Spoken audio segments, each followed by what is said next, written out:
Good morning, everyone. Welcome to another episode of Vietnam Innovators. I'm your host, Hao. Thank you for supporting the show week in and week out. Without you and your viewership, the show definitely would not be possible. So if you have any comments and feedback, always leave them in the comments, and we'd love to hear from you and check them out. Today, we have a guest from Hanoi, Dr. Raymond Gordon. He's the Vice Chancellor and President of British University, Vietnam. It's a relatively new university in Hanoi, rather. They're opening a campus or exploring one in Ho Chi Minh City, but maybe they can talk about that later.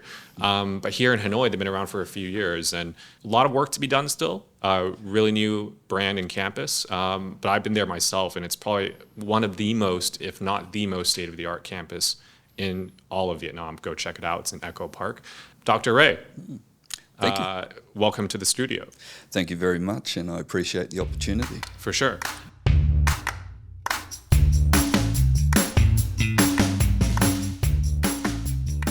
Today, as you know, the podcast is all about innovation in Vietnam. And when we think about education, there's a lot of room for innovation, a need for it, and a lot of want for innovation in Vietnam. And in consideration of BUV, we see it from a number of different angles, at least from my perspective. We see it in the environment, we see it in how education is taught, and that reflects in the kind of students that are coming. So why don't we just start there? Talk about your background first, what led you to Vietnam even, and what motivated you to pursue this kind of change in this kind of setting? Sure. So I'll first of all start a little bit about me. I haven't always been an academic. I was going to use the word boffin then. That's a British term, Sure. which refers to someone who's an academic. I spent the first 25 years of my life working in industry as a professional. Okay. And that entire time, you would say, I never really left university.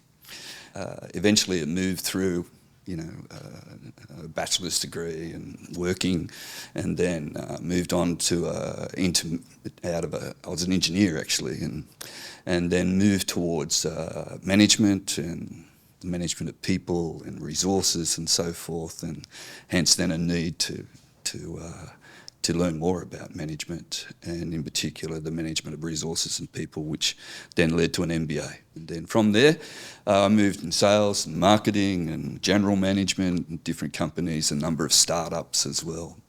And then I was enrolled in a PhD. I was fortunate enough or talented enough to successfully publish as a student in one of the leading journals in the world. My PhD was in leadership and power within organisations. And the university I was studying at, because of that publication, immediately offered me a tenured position. Amazing. Yeah, sure. So you immediately graduated, essentially. No, 25 years I still had to into get the your PhD, Okay, but they wanted to capture whatever I was doing. You give me a lot of hope. Sure. Ray, if I may call you Ray. Yeah, sure. I've been working in the professional industry for 10 years now. I've been in the private sector. It's all about capitalism and building cool things and innovating. But my heart does yearn to go back to study at some point. Yeah, Not sure. now, but eventually, perhaps at BUV. Yeah. Let's see. Yeah, sure. And I think a lot of our audience here, they have questions about why go into, higher education even these days. There's a lot of debate about that, or even pursuing higher education. And I think sharing your story about, Yeah, sure. hey, it's okay to be in private sector and move, and vice versa, perhaps. Yeah. Actually, it's a great question, because it highlights. It was really a sort of a personal thing too. At that particular point in time in my life, I was in particular studying leadership and power. I was always motivated by these leaders in industry and so forth. But when I found myself sitting next to them, I actually began to question them and what they were doing. So it was a personal thing for me at that point. I really needed to go back and explore that, deconstruct it and try to work out what it is that was irking me in my mind. And interestingly, when the PhD started, it was about leadership. But through that, if you like, discovery, through the research, I found out it was more about power. And then, PhD, tenured position at the University of Technology, Sydney at that stage. and then moving into academe. And it was wonderful. It was like a second life, if you like, and began to satisfy those personal needs that one has about making a contribution, about discovery, about finding out about oneself and about others as well. Right. We could probably have an entire different podcast about leadership. And I'm actually very curious about this topic as well, and the difference of power and all that too. Sure. Myself, I'm 31 now, first time CEO, perhaps the last. Let's see how long I go. But yeah, it's over glorified in a bit, I would say, like being a CEO or a leader. And once you at get the same there. time, once you get there, but what do you do about that once you're in that position? Because it's obviously a huge responsibility. You know, the P&L depends on you, the organization's mission and vision and all that, which leads me to my next question, by the way. In the context of BUV in particular, a very big mission, how can it be geared towards meeting the dynamic needs of the modern Vietnamese workforce? That's at the end of the day what BUV is trying to accomplish, is graduating the next capable and talented generation that can meet the challenges of what Vietnam demands. So love to hear your thought about that. Okay, yeah. So most organisations create a vision and mission, and that's as far as it goes. You know, they don't necessarily follow it and engage with it. Where, for me, from what I've learnt, both as a practitioner and as an academic, the mission is more than that. The mission actually tells your student, in universities it tells the students, but most importantly for an organisation, it tells the staff what you actually do. Every organisation that I've led, the first thing that I've done is go around and ask the staff, what is it that we do? And that will immediately tell you whether that organisation is focused on its mission. Now, the most important thing about a mission then also is that it needs to be a position statement. You know, it needs to be your marketing position statement. Well, let's say smart organisations ensure that the mission is actually a marketing position statement, where they want to be and what they want to do in that particular organisation relative to competitors in order to make a contribution and to remain sustainable. And so for BUV, we need to know for our mission, what is it? What type of graduates do we need to produce so that they will be successful in the future and they'll have great opportunities when they graduate? For me, running a university is about graduate outcomes.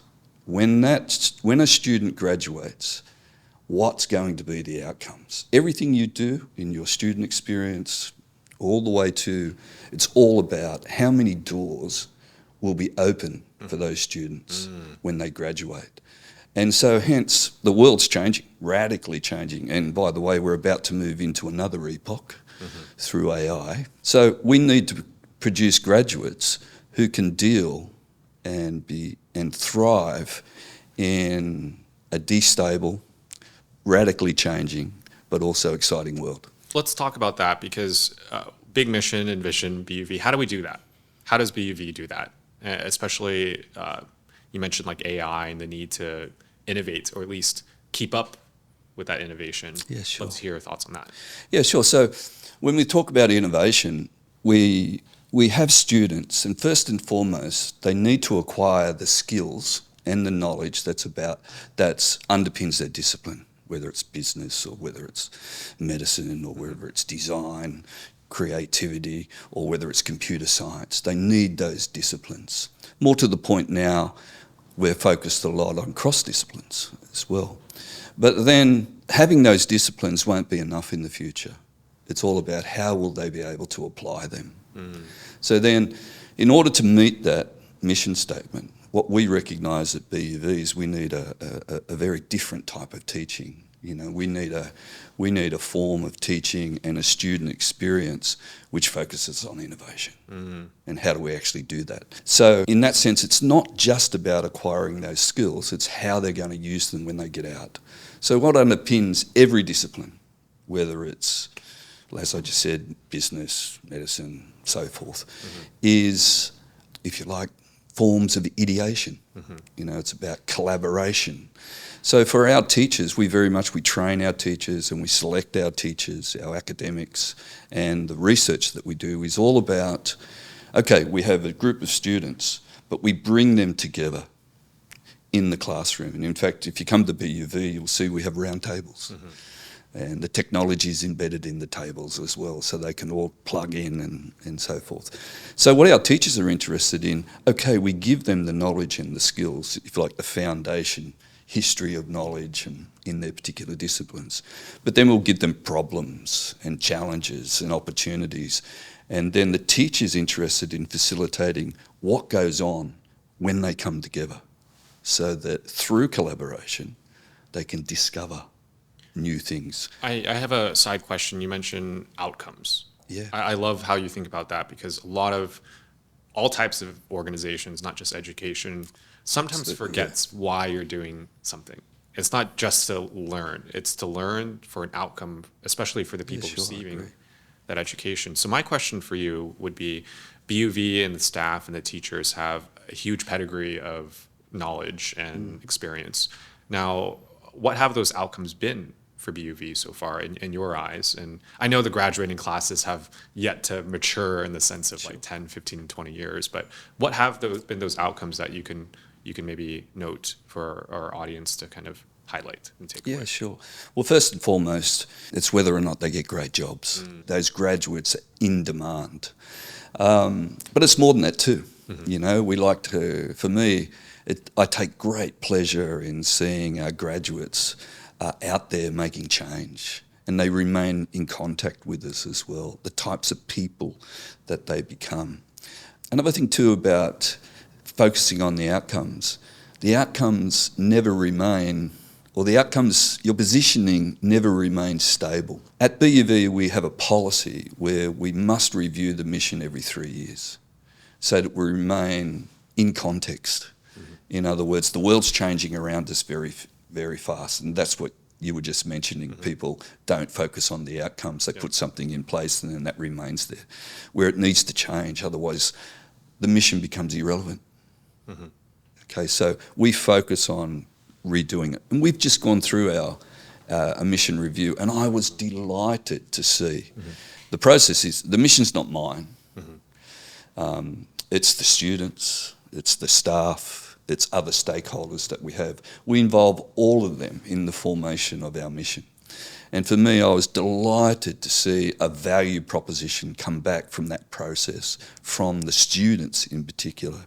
So now, it's the very first statement in our mission is that we want to create graduates who are first and foremost good people with an ethics of caring and kindness. Now, as well as everything else, discipline, skills and so forth. But to see that come back indicates to me that our students are brilliant and really watching the world and learning about the world and learning from us in how to assess things and deconstruct things, and whether or not the behaviour they're seeing is making a difference to the world. We have not yet hired a BUV graduate. That's mostly because our headquarters is here, but I will be on the lookout. Yeah, it's great to hear. A little bit inspired by your chat just now about that. Ray, you mentioned the connection of how students, certain values, but also you mentioned the need to be adaptable. Yeah, absolutely. Especially in periods of uncertainty and the need for innovation. I want you to just touch upon that a little bit more, because most schools and universities I see in Vietnam or around the globe, they're very methodical. They're very structured. And like, even for instance, I see here at my company, when I bring up new ideas such as adoption of AI, you can see who's really open to it and the others that are a bit more confused or perhaps even not understanding what to do next when given those new tools. Maybe you can touch upon that and reflect how the BUV culture, in your eyes, really tries to keep that in mind. Well, it's absolutely essential. The mission is about innovation, preparing people who can thrive in a very challenging world that will be destable. But that has opportunities as well and excitement. And coming back to what you just said, it was very difficult for me when I first came to BUV too, because the culture was very rigid and within zones, and it had a very strong authoritarian approach to management. This way or the highway. Yeah, sort of thing, And really look, a university is a learning environment. There is no room in learning environments for that type of culture because it's run by fear. People are not going to speak out. How did you break down those barriers? Yeah, it was really quite difficult. First of all, I have to be honest and say people could not tell me what they were doing or what BUV did when I first came. They can now. So the first thing was to establish the mission. Kind of like each individual person's purpose. Why am I here? Yeah, absolutely. Why am I here? How does what I do contribute to this organisation and what it's doing to contribute to Vietnam? And so that's the first thing we did. It's actually the management of power. Yeah.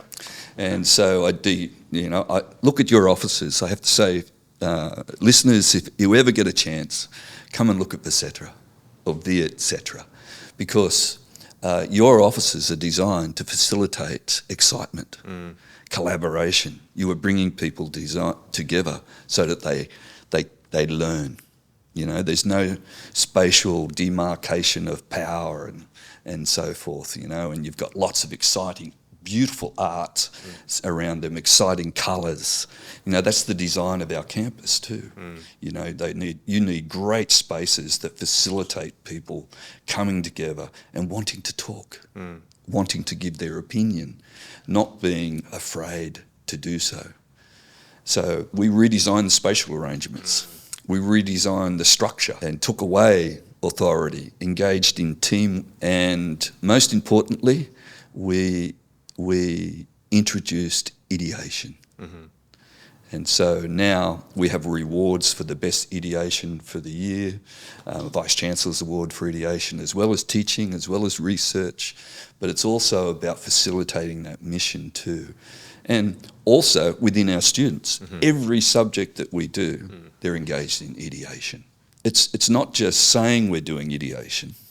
We actually follow the process. Let's touch upon that. Sure. I'm very curious, in an individual point of view, what does ideation mean in your eyes, and how do you measure that, and how do you award that as well? Let me go back one point. Individuals can be creative, but I communicate to my staff and students, you cannot ideate on your own.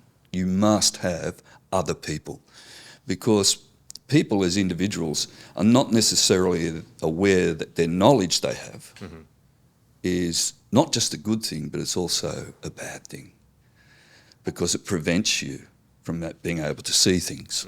Say, for instance, a person who studies engineering, like myself before, they study engineering, they practice engineering. A marketer studies marketing, practices marketing. A finance person studies finance, practices finance. It leads to a thing called practical consciousness, or a discourse that constrains the way you think and see the world. Yeah. And so what's really important is that we use, for me then, innovation is also a set of processes where we bring people with different knowledge bases, different ideas together to help us. If I have a person that's completely different to me, culture as well, different cultures, students are involved in our staff ideation exercises because they're much younger, from different generations and so forth as well. So diversity becomes very, very important for innovation. And then they engage. But the engagement process needs to be facilitated as well. They must stand up at BUV, not sit down. And they use Post-its, they use different colours, they pull things into categories and so forth, but it's all very active and integrated, and so that facilitates, if you like, that movement and participation, so that people begin to overcome their own knowledge boundaries. I hope that helps with what I'm trying to say. I mean, to me, that's what ideation is. It's a process that enables people to come up with ideas that they'd never brought to the table. Yeah, in American English, at least, we have a saying, you don't know what you don't know. Absolutely. And sometimes when you're only, let's say, an engineer and you're studying engineering, you might be the best in the class, or the whole university for that matter. But if you've never studied another subject, like English or psychology or something, and you're not expected to, but if you've never had that exposure, even one class or even one discussion, you may be limiting yourself. And actually, it brought back memories of my own university education. We had a certain system where I declared mathematics as my degree when I entered. But my first year seminar, they had these like smaller class settings. Most were like 50, 100 people, but there was one that was only 15. And for this particular seminar, they intentionally place you in a seminar of a totally different category. Yes. So in my case, I studied sociology for that seminar. Great. And I ended up graduating as a sociology major, actually. Very interesting. I gave up my mathematics degree at the very end. I didn't take that one last class. Similar thing. When I went to study my MBA, a whole world opened up. But it was also, I was very critical of myself in that I saw that I was very narrow in my frameworks, because I studied philosophy, sociology, and in fact, my thesis is really a sociology thesis. I think everybody should study sociology. Sure. Yeah. Well, fantastic. Opens up the world. Yeah. Ray, you come from a very rigid background in engineering. It's all very formulaic. It's written in the books. And then you obviously took more leadership classes and sociology and the likes. I want to touch upon the significance of this experiential learning. You mentioned like everything from engagement to activity-based. How about like internships and professional activities? How does BUV think about that in a student's education? Okay. Well, once again, it comes down to two principles: innovation, diversity. Students need a diverse, a diverse set of experiences. In the majority of cases, the students are going to move into a work environment, and that will be alien to them. They've spent their time in high school, and I have to say, high schools are quite rigid also, becoming less so, but work environments are very different. And often, young people don't necessarily know how to behave, to realise their interests. And so that's what we teach them. We have a personal and social growth program as well, where we actually engage, for instance, in understanding organisations and the power of the nature of power in organisations. See, a young person runs the risk of losing their voice if they go into a work environment and behaves in a way that their elders or the management don't appreciate. So they need to be able to read those things too. How to manage up? Well, we could call it manage up, but I'd like to say it's a little bit more than that. It's about being able to map their environments. In a way, it's kind of a sociological approach to things. There should be an entire class about that. Oh, well, there is. Oh, there is, okay. BUV, there is. Oh, well, really? In fact, I often What's it called, teach it as well. Well, it's in our personal and social growth programs. Okay. We have our disciplines, but we also have this fantastic personal social growth program, which is compulsory too, by the way. Okay. So they're kind of doing 2 degrees.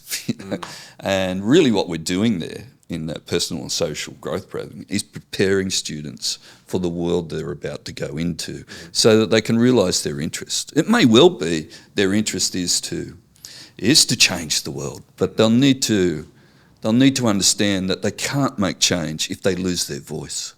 By that I mean, if they behave inappropriately, no one's going to listen to them. They'll think they're nonsense. And young people are young people. They haven't necessarily had that experience. But young people throughout history have changed the world too. But it's those ones who really understand how to map a given situational context so that they can achieve their interests. I really love what you just said, the whole mapping thing. Yeah. Even as leaders, we need to do that as well. Oh, sure, absolutely. You sometimes forget about that, and it goes both ways. But especially for young people, how do you see your career developing within that environment? Not enough of them think about that. And also, what do you want to achieve? Many younger people don't necessarily know exactly what they want to achieve as well. It could just be in 30 days. It doesn't have to be 2 years. I mean, it is a lot of pressure. And it may well change. You changed from mathematics to Yeah. a sociology major. Exactly. That to me, that's wonderful. That's about learning. You entered a learning environment. I realized it was too difficult, too competitive. That's probably why. Sure.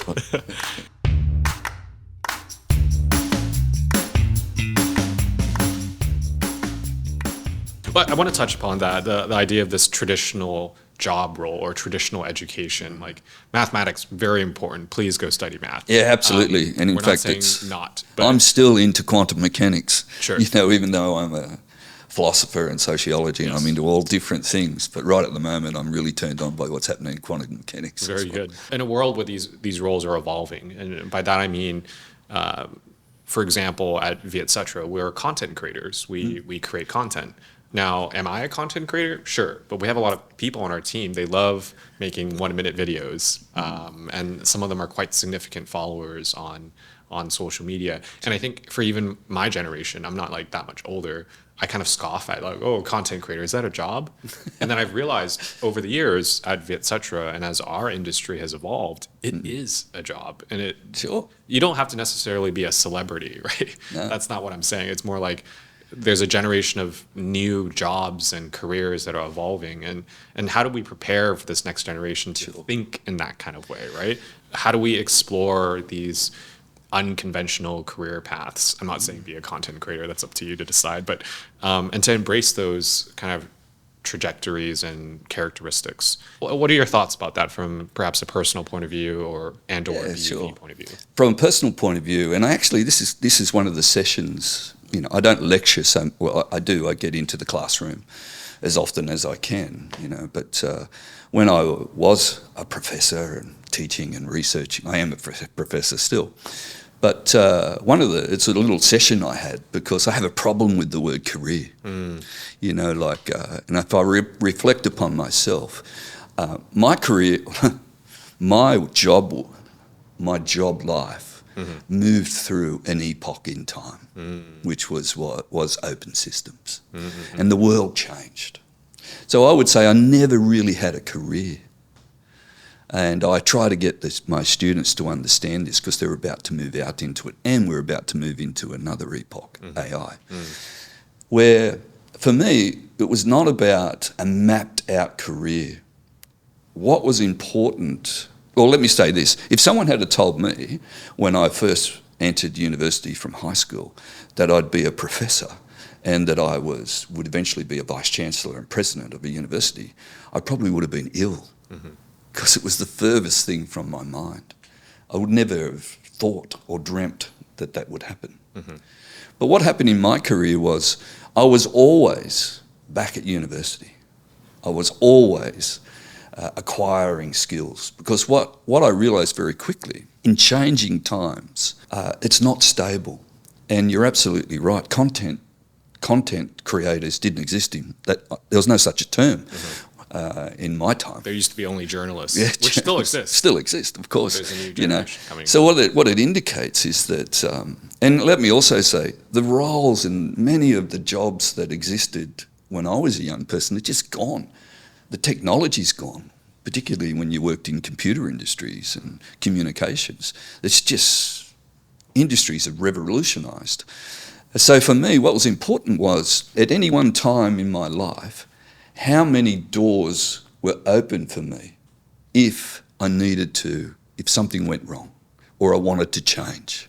So the most important thing for a young person as they move into the future, particularly one that's going to be radically changing like we're moving into, is to ensure that they've always have an inventory of doors in front of them, that if they need to, they can walk through. Or take one that's relevant, the best one to walk through for the context in which they find themselves. So that means to me, you need to be constantly and continuously learning how to relearn. That's great. I love learning how to relearn. I mean, you mentioned AI a few times. Is that of a personal interest? I mean, I assume yes, but also how does BUV think about those transformational technologies, epochs, I guess you could say? Sure.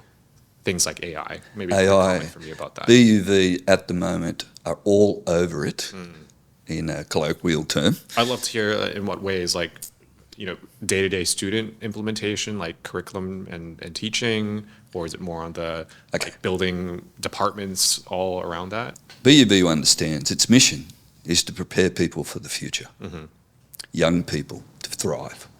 AI is here, and it is going to revolutionise everything that we do and how we do things. And so what we're doing now is we're doing our due diligence, with governance systems and so forth as well, not just doing AI, but how can we do it? What's the ethics that we want to engage with? What's the impact that it's going to have? What type of insights can we gain about the types of how it's going to impact society and the world, so that we can actually then have that link down into our curriculum, so that we can prepare people for what's going to happen in the best way that we can. We really don't know exactly what's going to happen, but our research can give us insight and pictures into what's going to unfold. And then we also engage with our staff, and we've run a number of different pilot sessions now on how we can use it inside of the organisation from an operational point of view for productivity enhancements. And for all intensive purposes, it's wonderful, and they enjoy it as well. So there's great opportunities for people with this. And then, for instance, we've also had instantaneously a number of universities, for instance, throughout the world are saying, no AI, you're not allowed to use it. Well, forget it. It is going to happen. They said that about the internet in the late 90s. It is going to happen. So we're more about working with our students so that they learn how to use it, in an ethical way and in an appropriate way for the benefit of themselves and others. So we are completely now, if you like, at the embryonic stage of engaging with AI in our curriculums, in our technology for learning, and also within our operations. Okay. This ties in very well with the whole idea of sustainability.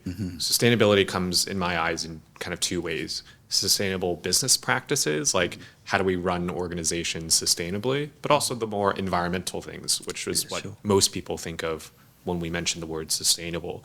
I'd love to hear your thoughts about that particular topic as well. From what I understand, and from what I've seen physically at the campus, let's say, it's integrated in the architecture, it is, into the spaces, but also perhaps in the teaching. I've never been taught at BUV, but I assume that's a key point. Sure.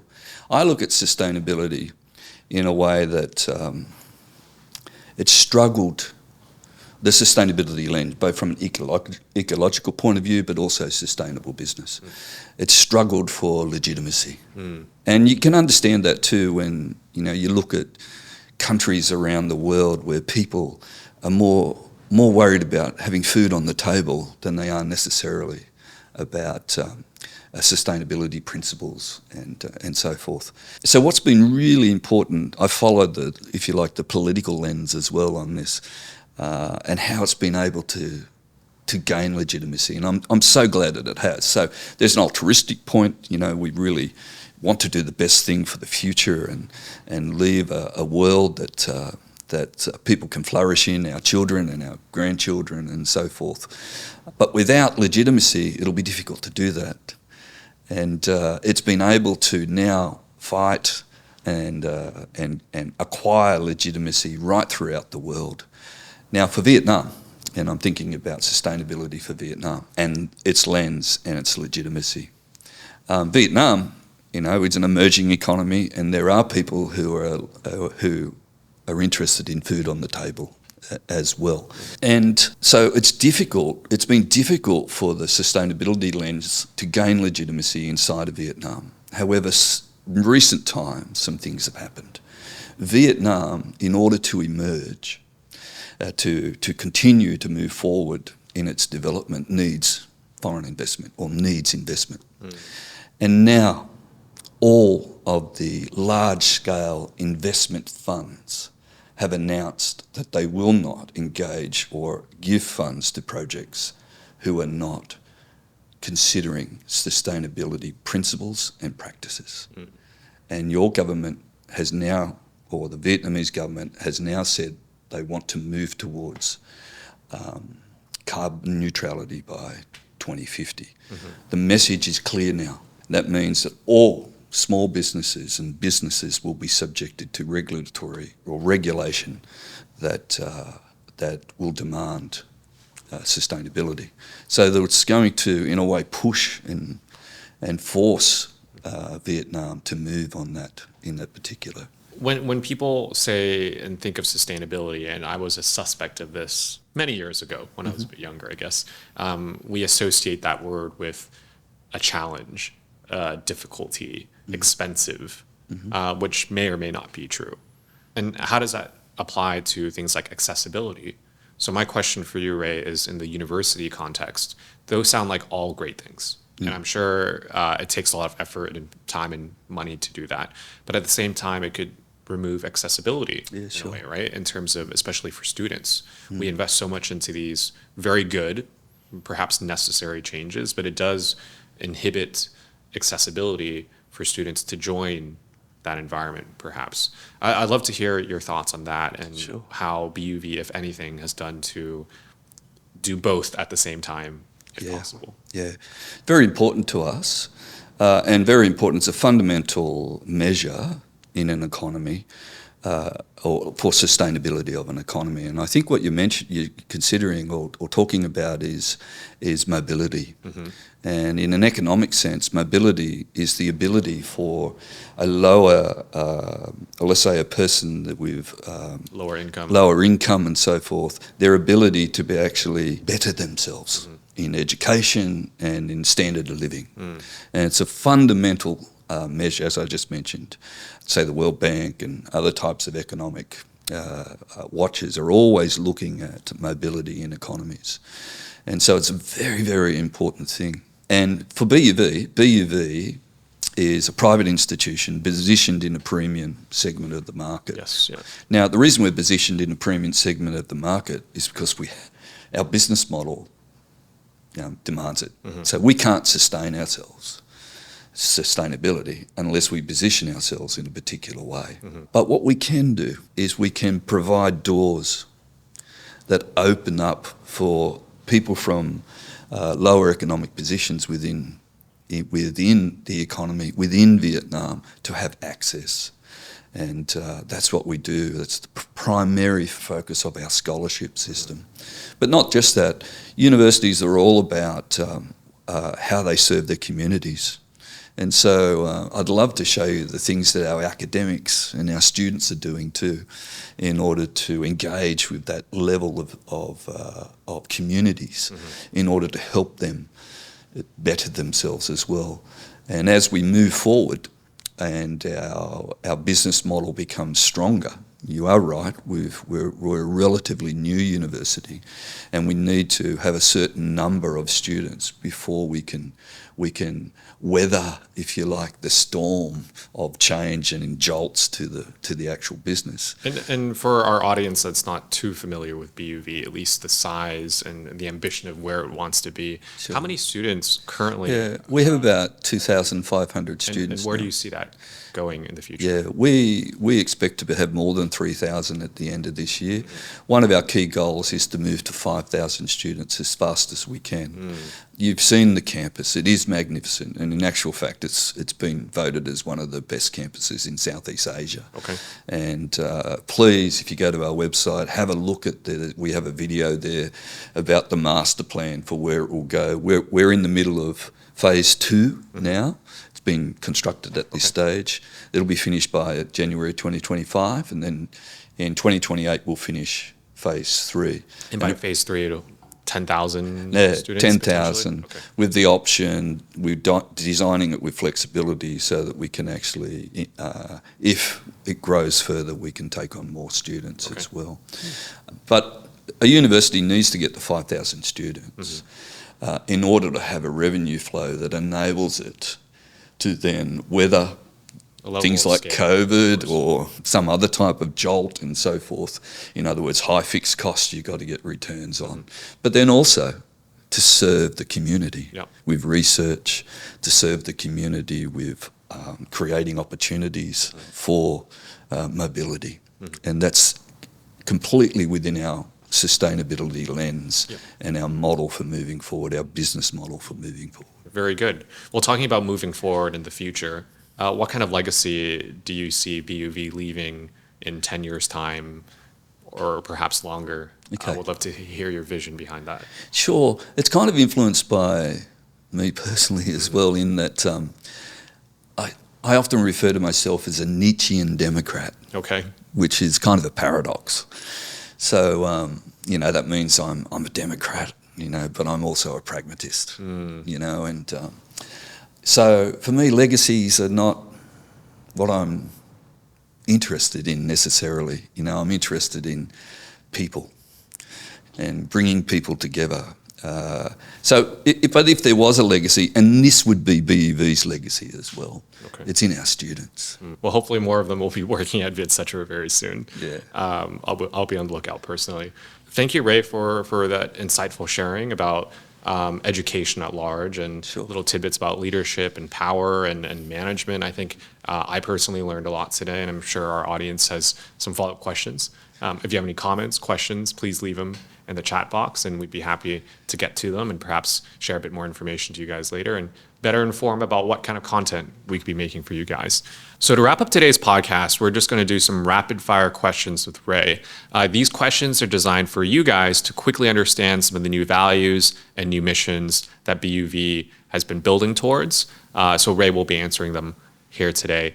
Let's get started, Ray. Yep, sure. So our first question is, what is BUV's new mission all about? It's about creating outstanding, disciplined graduates who have an ethic of caring and kindness for humans, non-humans, and the world. Could you tell us about a program that encourages students to come up with innovative ideas for sustainability and entrepreneurship? All of our programs are underpinned by ideation, but it's about discovery-based pedagogy and innovation. All right, Ray, next question. Give us an example of a project related to sustainability that the university has carried out. Once again, all of our programs have sustainability underpinning them, so it's the curriculum.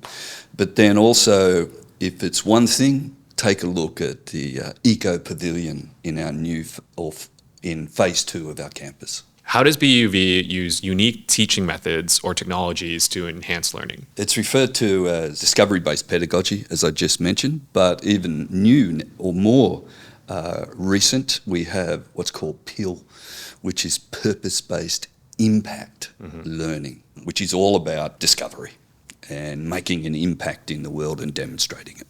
In one sentence, how does BUV inspire its faculty and staff to keep learning and innovating in the context of sustainability education? First of all, it's in our recruitment policy, or the way we recruit. We want academics who are about continuous learning and engaging with our students and demonstrating to them the need for learning how to relearn, which is about understanding that the knowledge you have may not be relevant in the very near future, so you'll need to relearn. Thank you, Dr. Raymond Gordon, for all your sharing today. It's been great to hear about your insights, and wish you the best and the team about that long-term vision that you have for BUV Hanoi and Vietnam. And thank you very much for the opportunity, and I really enjoyed the questions. Very good. Very, very good. Amazing. Yeah, I thought a lot about this, so the leadership in particular topic. So thank you so much, guys. It's another episode of Vietnam Innovators with Hao, your host. Today, if you're wanting more of our content, please remember to subscribe and follow wherever you get our podcasts, and we'll be delivering that every single week to you guys. Thank you so much, and see you next time. Yeah. Goodbye. Ciao.